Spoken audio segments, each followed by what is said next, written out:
who is the Chief Executive Officer, Chief Technology Officer, and founder of Fiorano Software since 1995.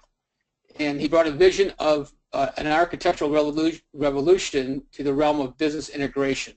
And now for over 2 decades, the tool has been at the forefront of integration and SOA with continuous innovation in our products from the days of basic messaging, introducing one of the first commercially available JMS standards middleware products, through the mid-90s with our successful ESB offering, and through the present with our API management and peer-to-peer distributed processing products.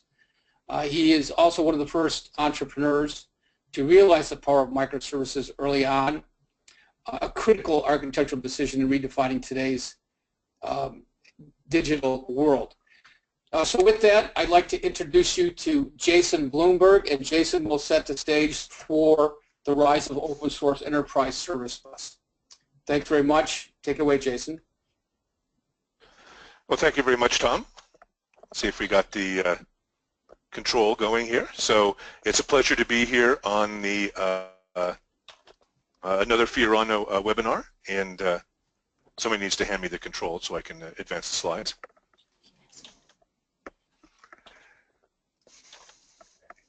So while I'm waiting to get control of the slides, I guess the first slide will be introducing myself. And as Tom said, I'm, there we are, president of Intellyx. Okay, we jumped ahead. Let's see if I can get this going here. There we are. Okay, so a bit about me. I'm president of the industry analyst firm Intellyx, and I write about agile digital transformation, which is also the title of my new book coming out in 2017. I'm also publishing a new poster, if you remember my posters from ZapThink, the Agile Digital Transformation Roadmap poster. So I'll have a little more information at the end about how you can find out about that poster. So the talk today is on the open source ESB, and I know a lot of people on the call, you know, the millennials in the group may have only been working since the mid-2000s, so let's have a little history lesson about how we got to where we are today. So if we go back to the dawn of time, aka the mid-1990s, and look at the situation that middleware was in at the time, there were middleware applications, right? We were integrating different pieces of technology together, and there were technologies like message brokers that were already on the market by then. But these were all essentially tightly coupled, right? You hand-coded the endpoints, and you established the message routes, and you were able to integrate different pieces of technology together. Application servers came on the market in the late 90s, and they included integration technology to some extent. You could connect to databases and then to a limited extent to other applications. Asynchronous bus technology also came about at this time as well, where you were able to move messages along with in an asynchronous fashion, so that you know, there weren't any blocking applications. So enterprise application integration began as a pattern, soon became a technology category, but the EAI category was essentially represented a tightly coupled integration.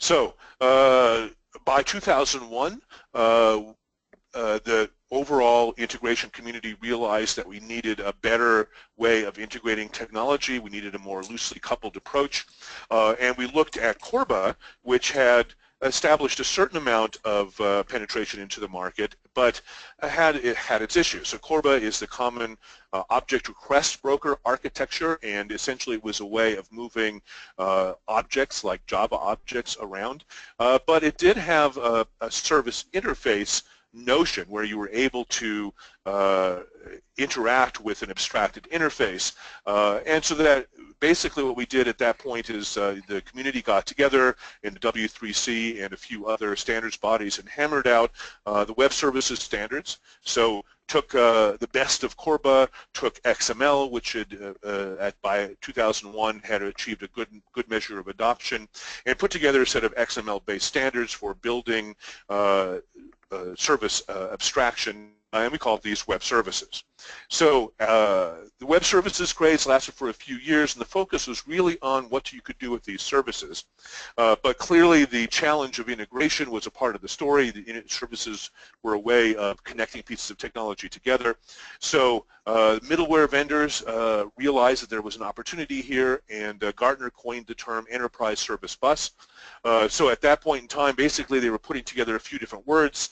This was an enterprise middleware, so there's the word enterprise, bus technology from the EAI days, and then they put the word service in there because everything had the word service. This was the web service craze, so everybody had to use the word service.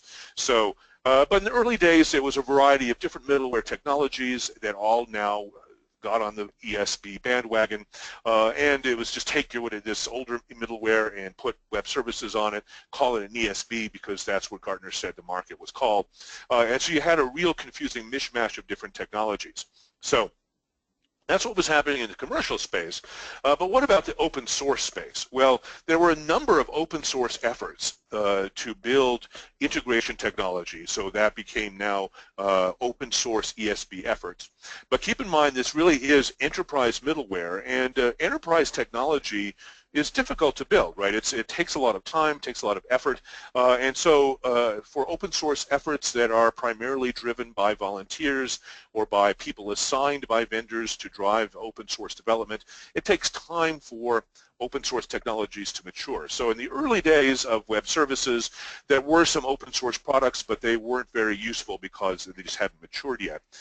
And their reason for being was often to implement open standards, but the standards themselves were also maturing. So the early days of web services, we had early versions of SOAP and the other standards, and those weren't very mature, so the open source products that implemented them were in part slowed down by the fact that the standards themselves had yet to mature.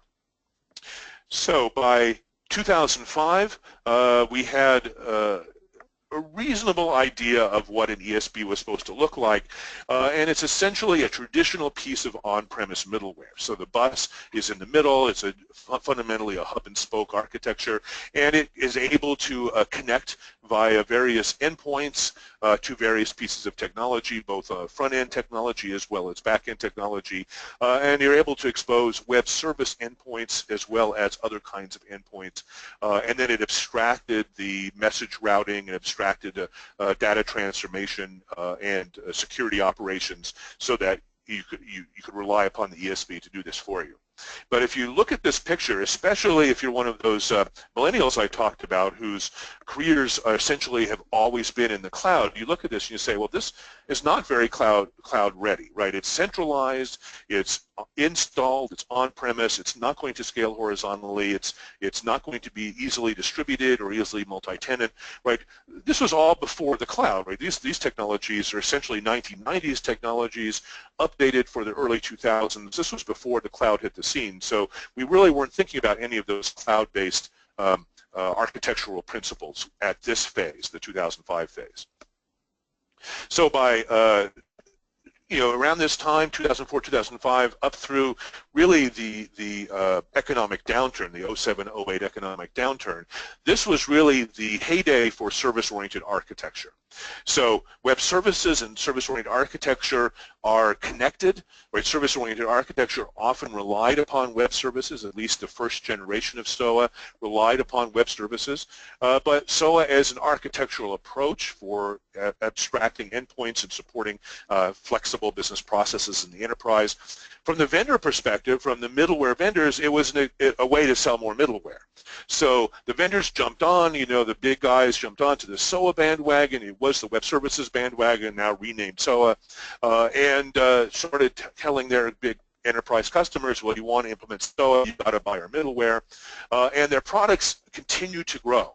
And we call this the kitchen sink approach. So if you look at some of these big vendors, they continue to acquire many, many companies who had built some web service this or web service that, threw them into the sink, and you ended up with these big monstrosities of poorly integrated moving parts that were called ESBs or SOA suites or whatever the vendor wanted to call them.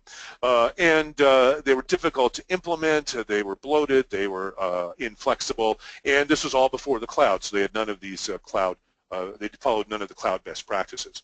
So at this phase then, the open source efforts essentially became a reaction to this kitchen sink middleware approach that the big commercial vendors had taken, because the open source world is much more about focusing on streamlined technology that is, hammered on by so many people that you can really build quality software, but it tends to be narrowly scoped.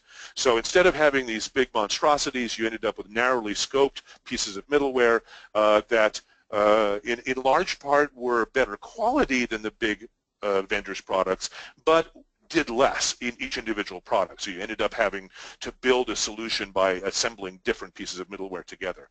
But by 07 or 08, a lot of these products had relatively matured, and the market had consolidated a bit, so there weren't quite as many of different open source projects out there. The list had gotten shorter at this point in time. Okay, so by 2009 then, a lot of enterprises were getting fed up with this vendor story about SOA. The way to do SOA is buy all this big heavyweight middleware, and that, it was difficult to implement, and a lot of times the whole focus on architecture was lost.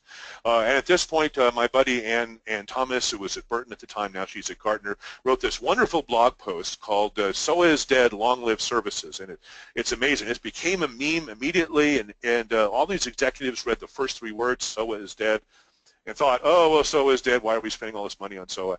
But that actually wasn't her point. The point was the focus really had to shift on implementing services properly, not about implementing middleware.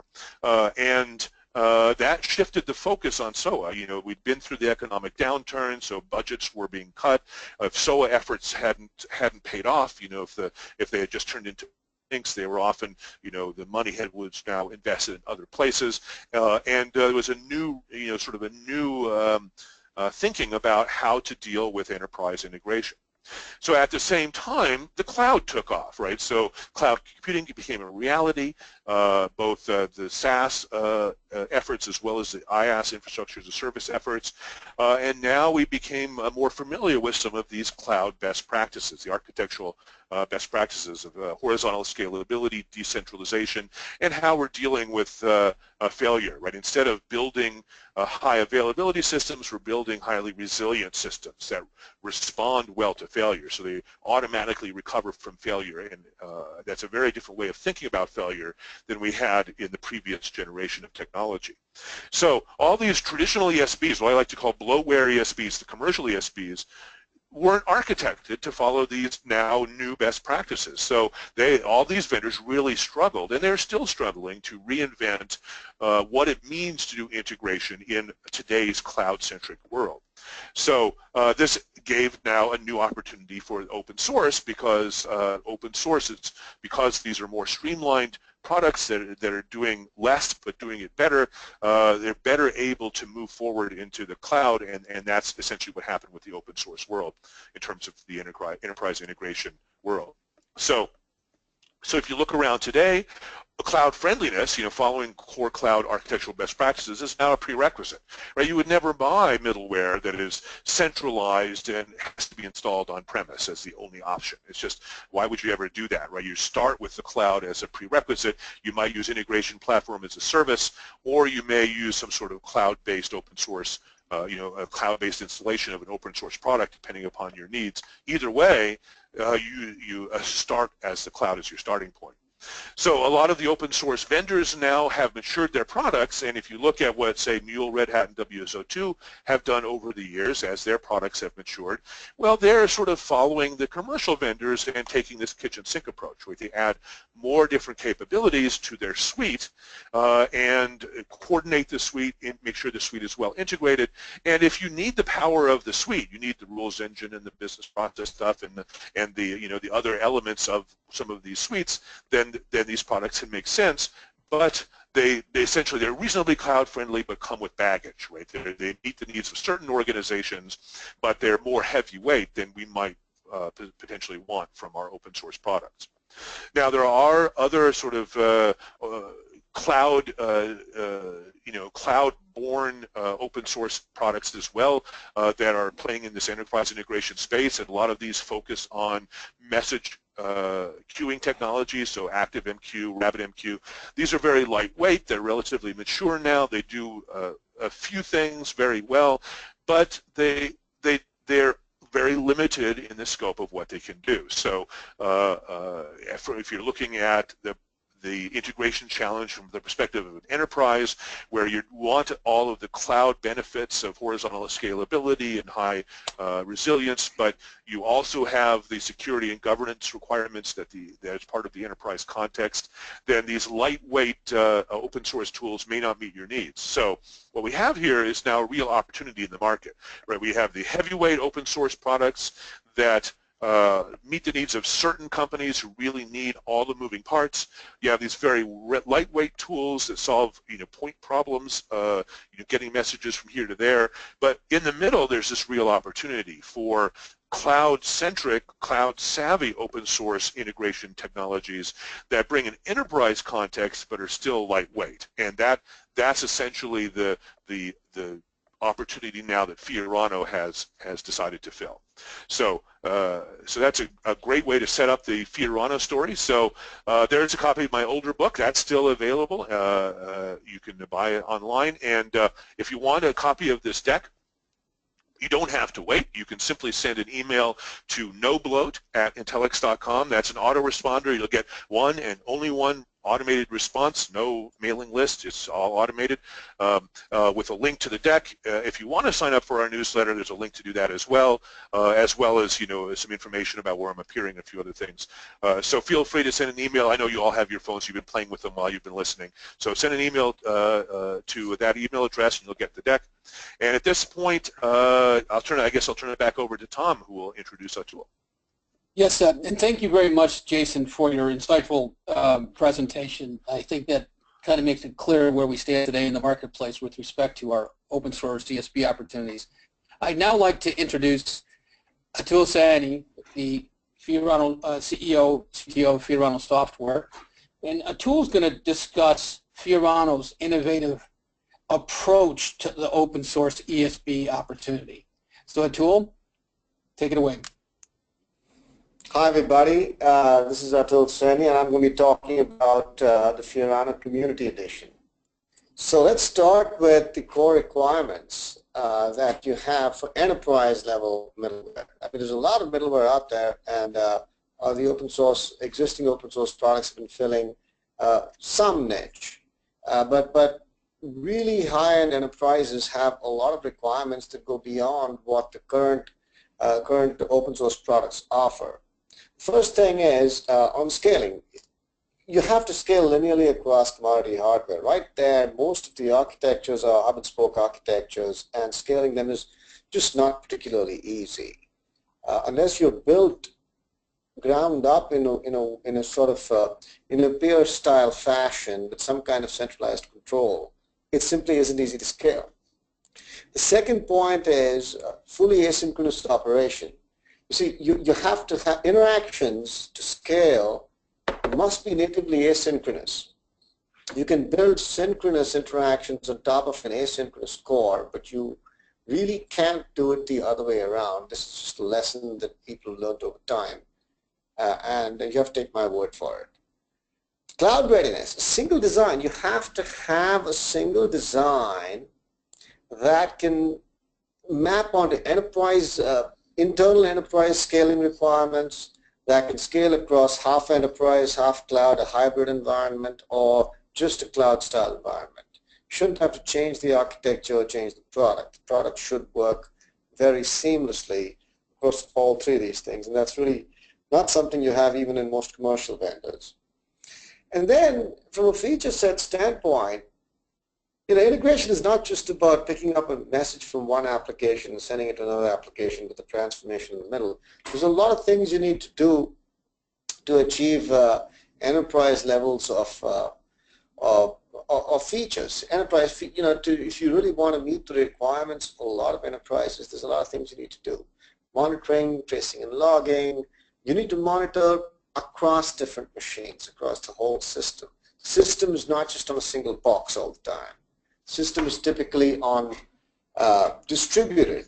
Part of the interactions may be on a server in London, another may be across a server in New York, and it might be one application running across 5 different geographical locations. One logical application, right? So you have to monitor in a distributed environment, tracing and logging of information, presence and availability, where are the services, where are they running, when, how did they get there? Security, scheduling, dynamic deployment. You don't want to, especially across a network, services need to be deployed dynamically like agents. You shouldn't have to do any kind of manual work, which is something you typically find out after the fact. Location transparency, external routing, and of course really powerful visual composition tools. So there are a few issues with existing open source integration products just at a very, very general level. Typically there's a lot of coding required. Most of the time, especially in the initial stages, open source products were sold as a way of just increasing the consulting. The whole idea of having an integration product is to decrease the time it takes to do integration, not to increase it. But that really wasn't the case earlier on. Granularity, service granularity, this is an age-old argument. Is it, should the service granularity be small, coarse-grained, or fine-grained? And Fiorano takes a coarse-grained approach, and that's worked very, very well for us over the years in terms of productivity. Then learning curve. The learning curve can't be too steep. You need to have a reasonable learning curve. The tools have to be intuitive. All these things add up, right? The internal architecture. Some products have, message-based architectures, but they're not really built on a scalable JMS style. JMS is actually a standard that was released in 1998 by Sun. It's called Java Message Service, but it doesn't mean just Java. JMS has really come to mean a server, a messaging, an asynchronous messaging server that supports both publish, subscribe, as well as queuing in a single server. It's a very well-designed API, but the clients, the components, the services that use this API can be written in multiple languages. Java, C, C++, C#, and Fiorano supports all of those. So it's you have a multi-language, multi-platform style architecture, right? And being based on a JMS style distributed architecture is important because that's really got a lot of scalability concepts built into it. And when you hit enterprise scale, you might suddenly get stuck, right? So enterprise requirements coverage, like I said, there's a lot. We're going to go over that. It's fairly patchy. Peak performance. What happens when you have an enterprise requirement where suddenly there's a massive spike in the number of messages coming in. You don't want your ESB to die, right? You can work a lot of times, but for most of the time, but when there's a peak performance, you might have a problem. So overall, the support for a lot of the existing enterprise requirements is fairly patchy. So what do we have at Fiorano? To introduce the community version, there's the ESB server, which is really an OSGI container built on Carafe, and it's a manager and a runtime for microservices. And the services that are deployed on top of the server can be written in multiple programming languages. We have Java, C, C++, C#, and there's a microservices development toolkit with visual tools for all of these languages. So you can actually have a single application where you have Java service sending a message to a C++ service, to a C# service, to a scripting service, and it's all very seamless. You just drag and drop the services from a visual tool. So you have a studio-based visual tool. This is exactly the same tool as you get with the professional version of the product with the existing Enterprise Edition. The messaging engine, it works with ActiveMQ by default today in the Community Edition, but it accepts any of the enterprise scale messaging engines, Fiorano MQ, IBM, TIBCO, a number of them, really, RabbitMQ. And there's a dashboard. There's a dashboard for monitoring as well, built on HTML5, and it's modern technology. So you're not just left high and dry with just a server. You get a number of tools to work along with the product. So what are the key integration features? It's the Fiorano servers. The Fiorano technology is built on a peer-to-peer architecture with centralized control. So the peers, services connect to peers, and the centralized controller, which you can sort of see in a red box over there, is only for control information. It's really just to give you an idea, to monitor the information flow across the various peers. The services connect to each different peer, and the peers could be in different geographical locations. So you could have one peer literally in one country, another peer in another country, and everything works seamlessly. Single architecture scales over the cloud, enterprise, or hybrid requirements. You don't have to change the architecture. Everything works whether it's in the cloud or in the enterprise or half and half. All of the components are built as coarse-grained microservices. The internal API used by the microservices is the JMS API, to which we have client bindings in Java, C, C++, and C#. So you can build coarse-grained components in any of these languages, right?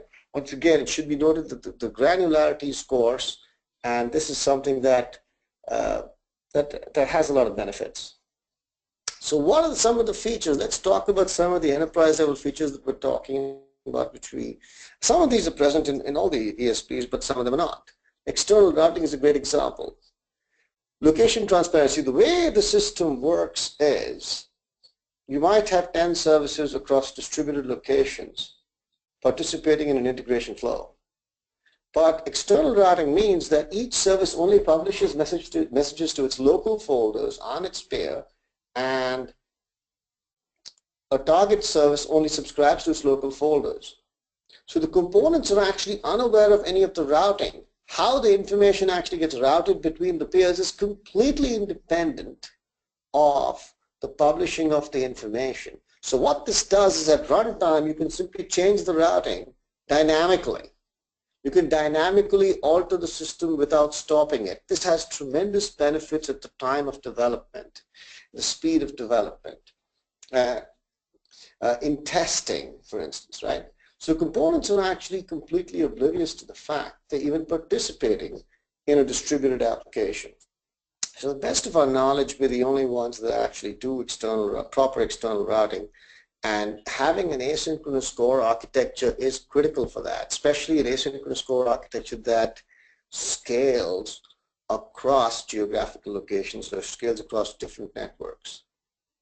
Right. Then tracing and logging. This is something that's a fairly common feature. The output trace can be updated and routed to any node, again, across the network. Your runtime updates of trace levels. So at runtime, you can change the trace level and get more information, or you can decrease the information. This is, again, a very critical feature for debugging of processes, especially, once again, in a sort of distributed environment. Presence and availability. Went too quick there. Availability of different components across the nodes. So you might have different services deployed on different nodes, and you can find information about what's where. Monitoring and launching. Launch and relaunch components in any node, monitor what's running, what's not running, get real-time alerts. All this information is available in the dashboard. This is where, again, you save a lot of time in the development. The whole idea of an enterprise level tool is you want to get the integration done fast. You want to get it done accurately with high quality in as little time as possible. This actually, again, sometimes I must say it goes against the traditional mindset of increasing the consulting all the time, selling man hours. So the goal over here is to decrease the man hours and increase the productivity, which is what the end customer likes. It's not necessarily what large system integrators like. So it's a sensitive issue, it's a political issue, but it's something that really needs to be addressed, because this is sort of the concept that is sold to the end customer that you're going to cut your time down, but it never seems to happen, right? But with Fiorano, it really does. This is the one thing that everyone who's ever used this product says, is that its productivity is very high. Security, The administrator define attributes for components, access control.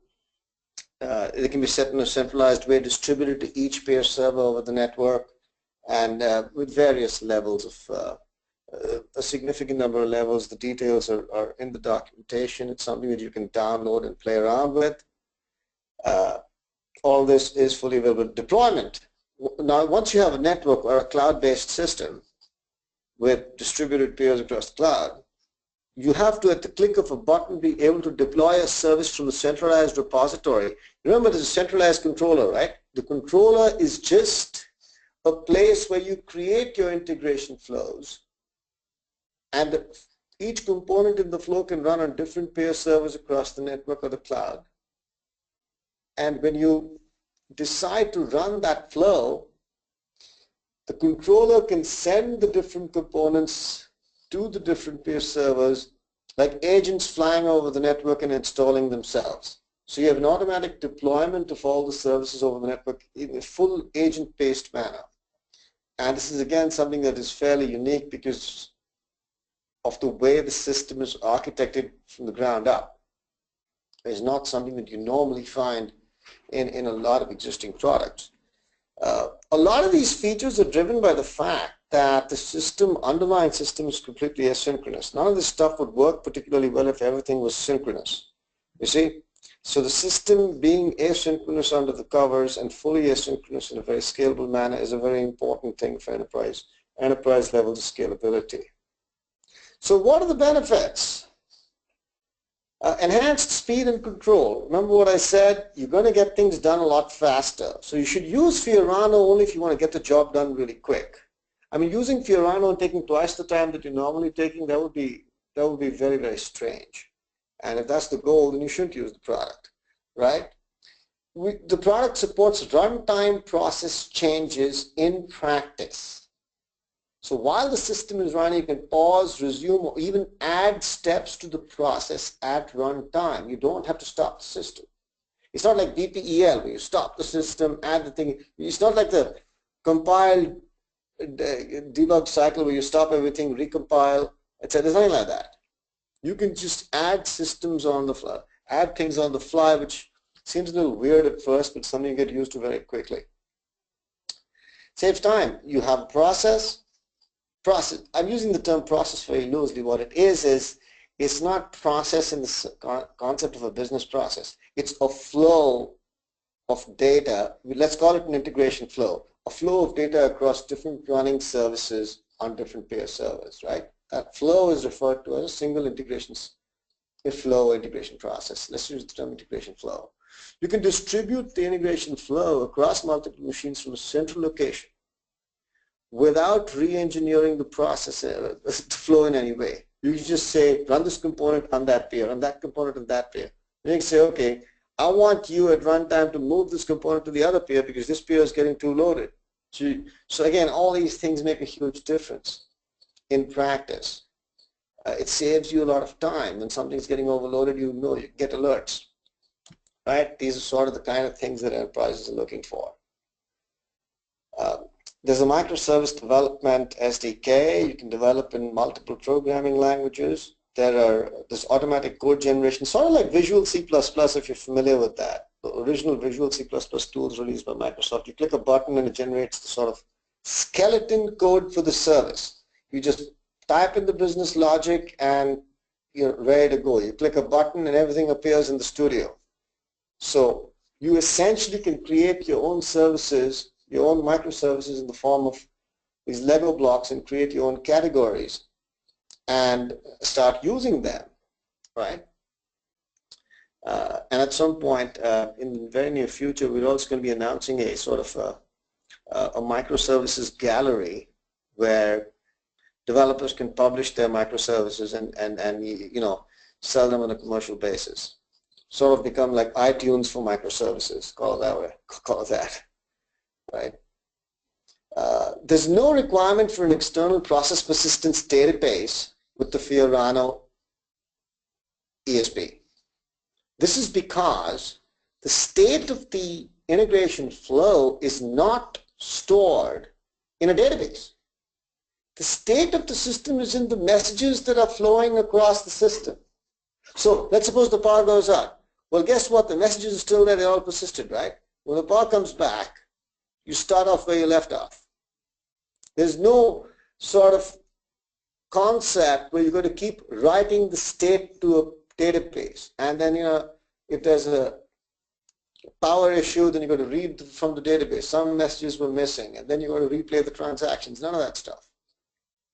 Right? Now, of course, there's a full high availability architecture, et cetera, with redundant servers running, and so if the power goes off, you switch to the other servers. All that is there. It's a separate issue. That's more part of the professional edition of the product. But that the point to understand is that the asynchronous nature of the integration flows means that you don't need a database of any kind. So if any of your managers asks you, where's the database, you don't need one. And he'll look at you like you're a bit of a zombie, but tell him you're not. Tell him that's the real technology. It's been around for many years. Right? So there's a lot of learning. Ultimately, all of these things, when you look at the product and the tools, there's just one view. Create the flow. There's no other view in the system. It can't get simpler than that. Right? And when you drag and drop two components and draw a line between them, you're essentially like creating a JMS queue between two existing JMS applications. So it's nothing but think of the Fiorano ESB as distributed messaging with really cool tools which allow you to visually set up an asynchronous flow across the entire network and monitor it easily and check various performance and change things at runtime and modify them. So that sort of gives you an overview. I mean, very short overview, but there are lots of features packed into the system, and all of them are available essentially. You can download the product and use it. The tools are available with the community edition.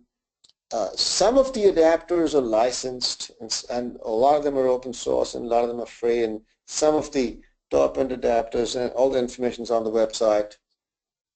It's like a traditional thing. So the packaged adapters they're all available, and you can play around with the system. So why open source? It's proven technology. It's actually a commercial product that's going open source and not the other way around. It didn't start off as a project that went open source and people made a lot of money consulting on it and it's kept improving it. That's not what we did. It's a proper enterprise level product that has been used by some of the biggest enterprises in the world. It's being actively used, and it's exactly the same technology. There's a very good support system around, global support system, and that's something that is you're going to have to experience yourself. There's a quote there from one of our fairly big customers. And so there you have it. Why don't we go ahead and well, thanks.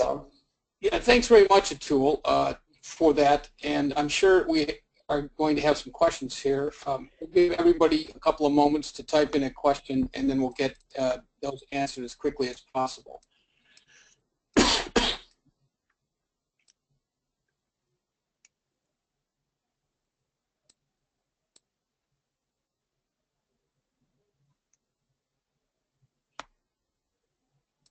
The first question, I think this is, the first question is regarding different connectors. I don't have the full question, but hi, the open source version, do you have the different connectors? And this is from Yuri Kalinov. The two, you want to handle that? The availability of the various connectors that are adapted? Yes. Yuri, if we got that right, let us know. We do have a connector T24. The T24 connector is available as a priced option on the open source version. So the T24 connector itself is not open sourced, but it can be, you don't have to buy the commercial version to get the T24 connector. It's available for a reasonable price, but it is one of those things that is priced. And I think, Atul, you might want to also comment on the other connectors that in our products. adapters? Yes, there's about 12 or 14 high-end adapters that are priced, including database, SAP, Fix and Swift, some financial adapters, and I believe the FTP and SMTP adapters. So the exact list is on our website, but all of the transformation adapters are free, and there's a whole bunch of very free adapters as well. There is a Salesforce adapter available, yes. There was just another question there. Yeah, we have a second question from Jeff Davis. I think we all know who Jeff is. And Jeff said he joined a little late, but he was wondering what the underlying technology stack used for microservices. Is it Docker, Cloud Foundry, which one? I know the answer to this, but I'll let you answer that, Atul. We don't use Docker. What we mean by microservices is that the Fiorano services, when you create a Fiorano service, they satisfy all the requirements of a microservice. It's coarse-grained, it's fully self-contained, it has all the dependencies in it. It has, if there's a database dependency, it's in that service. It has independent inputs and outputs. It's like a sort of pipe. Right? Each service can be written in a different programming language. So the Fiorano service satisfies all of the requirements for what people are calling microservices. So Fiorano itself is the container in the sense that it sort of is an alternative to Docker. We did have a webinar about this, Jeff, relating to Docker, which we will actually send you a copy of the webinar, and a lot of it is covered there. Thanks, Atul. And then another question, Atul, about availability and differences. What are the differences between the open source ESB product and the full commercial version? There are only two big differences. The commercial version has the high availability architecture and the multi-pair architecture. So that's one difference. And second, the commercial version is bundled. There's more connectors available in the commercial version, but those connectors can be purchased as options even on the open source, on the community version. So from a runtime standpoint, there's no difference in terms of the connectors, except there's a price involved. With the open source version, so you can get the open source server, use the tools, and just buy the connectors essentially. And the connectors that you need. So if you're just doing database to database implementation, just buy a database connector, right? If you don't need high availability and a lot of scaling, you're really good to go with the open source, with the community server and the 1 or 2 professional adapters. Okay. And if you have any further questions, I think we can take that offline and answer those more fully for you. The next question, again, is relative to the product tool. Is MQTT supported with the open source or community version of Fiorano? And that's from Declan. Yes, actually MQTT is supported. Fiorano actually has its own MQTT implementation. We don't have the MQTT open sourced just yet, but it is supported in the sense that you can connect to an MQTT system or build a client to an MQTT as a service in the ESB. Okay, great. We've got quite a few questions to go through. This is from Maxim, and could your solution automatically route to standby applications in the prime if the prime instance is unavailable? Yes, absolutely. The high availability architecture allows for that. That is available only in the commercial version, in this sort of professional version. But that's in fact the big difference. Really, the only difference between the entire community version and the professional version is the high availability architecture and the multi-pair architecture, right? Otherwise, the systems are exactly the same. If you've got a small project, in all honesty, you can just use the community version and get a few adapters and support if you need it. Another question about the product, given, this is from Neil, given well-working TCP/IP lines, which kind of end-to-end responses involving, say, 10 microservices could be expected? And this is from Niels Bungar.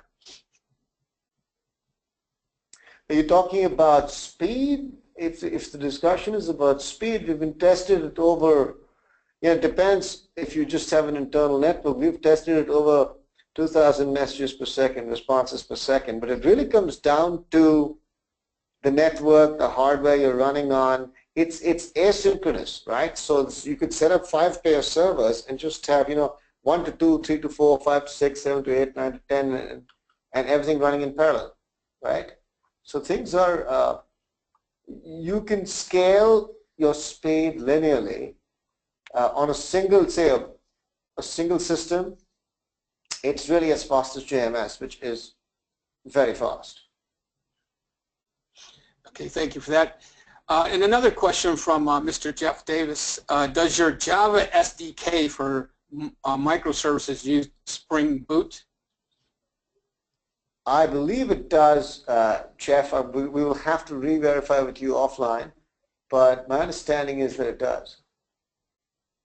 Thanks. And another question from Nils.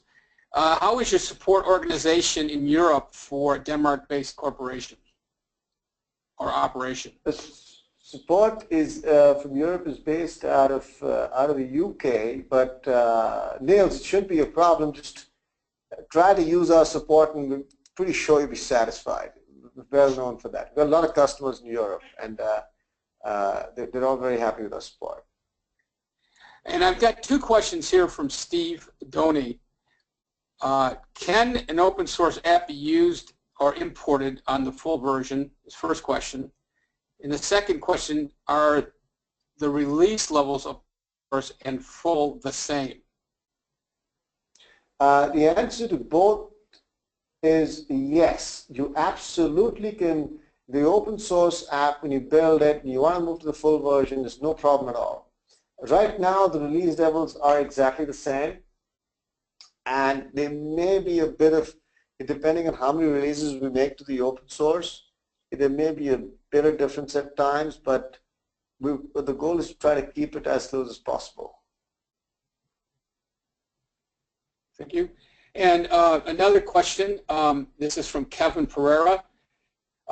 Kevin's question is, we've seen some challenges with some of the open source platforms when putting support for production environments. In particular, some are charging for official support on a per CPU basis, making production support on a par cost-wise with the likes of IBM and Oracle. What is the Fiorano approach to providing production support? Right now, the approach is similar, but with a much more reasonable pricing structure. It really comes down to the price, and there has to be a way to sort of price the support based on the size of the deployment. And we've come up with a structure that makes it significantly more attractive than a lot of the existing open source products, because the support is really the key model here from a business standpoint. And we're looking at least a 50 to 60% price reduction in comparison to existing open source. Thanks, Atul. Another question from Steve Doney. Are the release levels of open source and full the same? I think we've answered that already. They are. And from Maxim, is it possible to I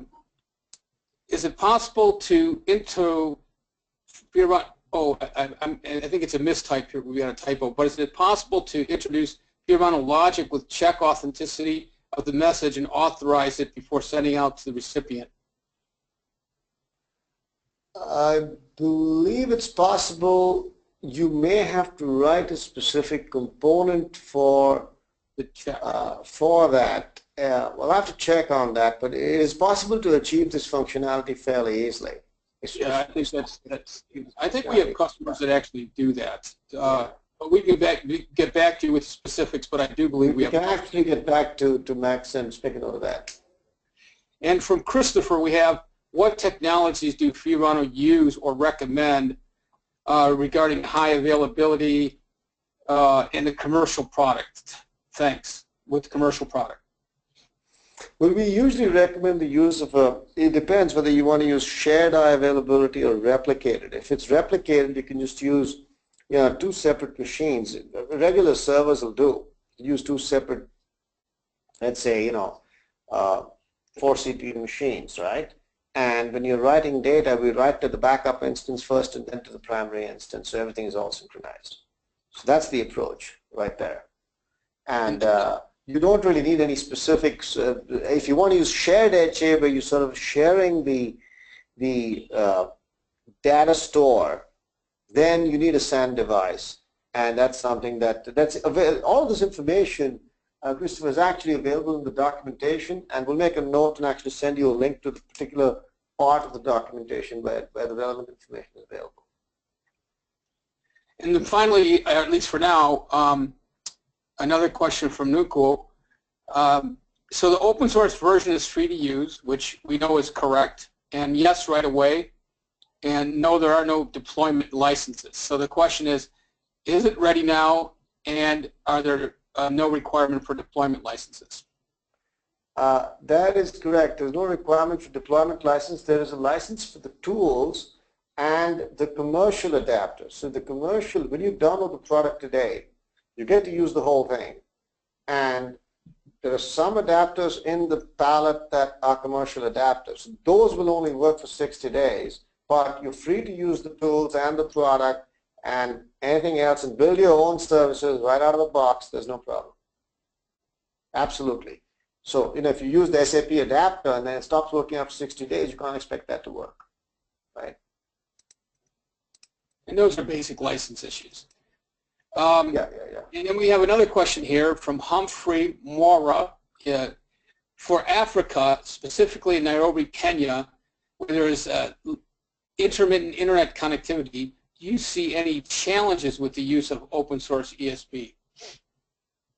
No. The runtime is set up in a way that it reconnects. So if there's an intermittent failure, it'll pick up where it left off. Having said that, if you have distributed locations and you need sort of multiple peers, then you will need the sort of professional version. But it's the exact same product with peer-to-peer connectivity, but that also works across intermittent networks, so that if there's network failure, we will pick up where we left off when the network's back again. It's a very key feature of the asynchronous architecture.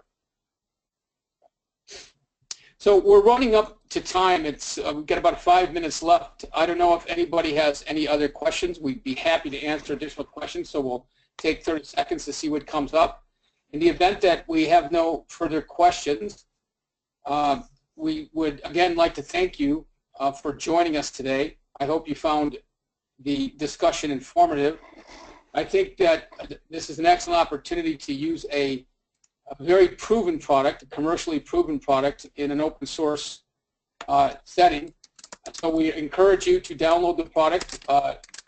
Again, all the information for downloading the product is available, and you can also get the information with a recording of this presentation from the website, and of course available through Intellyx and Jason's company in the event that you would like to download some of his information and any additional information that can be provided there. So we don't currently have any questions. Oh, is there a web link for the download? There we have it. And yes, there is a link, and we'll send that out, and it should be on the page. So we will make sure that we get that sent out to all the attendees as it is. The next question is, and this is from Anuko again, so adapters can actually be built and sold on the marketplace. Atul, you made a comment about that. Yes. The marketplace is something we haven't actually got on the web yet, but it's going to be coming up shortly. The idea is it's going to be exactly like, suppose you're an artist writing recording a song and you put it up on iTunes. Anybody can sort of download it from iTunes and play it, right? So if you actually build a microservice and test it with Fiorano, and you can put it on the marketplace, and anybody can buy it, and then you get the money for it. And there's a business structure around that. So you build it using the toolkit that you get with the open source product, right? You can actually build adapters right now with the open source product and market them yourself. So that is something you can do right off the bat. And a couple of, I think, one more question. Can you please expand on the implementation of T24? Well, the T24 adapter is available, but it's a commercial adapter, so you can use the open source version, but you do have to purchase the adapter, as I had explained earlier. Yeah, and that's a commercial relationship with yeah. There's nothing we can do about that. Yeah. If you want to actually build one yourself, then you have to get access to a Temenos T24 system. It's not something that we can help with. We've built our own T24 adapter because we have a commercial relationship with T24. I thought the question was relating to the fact as to, what do you do with our T24 adapter, in which case you have to license it. Right. So we do have an adapter, yes, and so that's the thing. And we have another note here from Nan Asakaran, and it's how can the community contribute code? The process is really based on the GitHub process. There's a whole, the sources are on GitHub. You can download them from there, and if you want to contribute, you can contribute through the process that's outlined at GitHub. So best would be to check that. And then I think we may have answered Naim's question, do you have an adapter for Temenos? And we do. But again, that is a licensed product. It's not free with the community version. That's right. So very good. So we're running right on the hour. Unless there's another question coming up quickly, again, we'd like to thank you for attending. Again, through our website, the downloads are available. We will be sending out notes to all of our attendees with download instructions for your convenience. And we're hoping to talk to you soon. So thank you very much for attending, and have a great day. Thanks Atul, Jason, and the rest of the team. Thank you very much. Bye for now. Thank you.